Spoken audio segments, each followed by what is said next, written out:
वाह पातल घोटा निकोना रेट 60 टका 2 केजी 50 टका केजी वाला इनो अच्छे का केजी 50 टका और देखो पातल घोटा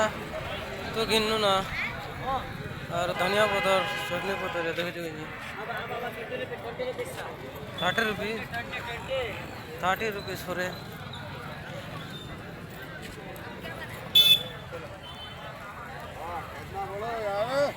वो वाला नहीं है छोटा वाला ऐसा दूसरा वाला आता ना वो नहीं आ रहा है अभी बारिश है ना उधर बरसात है वो नहीं आ रहा है ये आया ये मिला बहुत अच्छा है ना है नहीं वो अच्छा लगता है हमको ना उसकी बहुत अच्छा था 10 किलो लाया और इतना है ऐसा ये देख ना आधा किलो 100 किलो ले रहा है ले तू भी ले 100 किलो 100 रुपया ले 150 रुपया बेच रहा है नहीं वो अच्छा हमरे को खाने नहीं आ रहा बहुत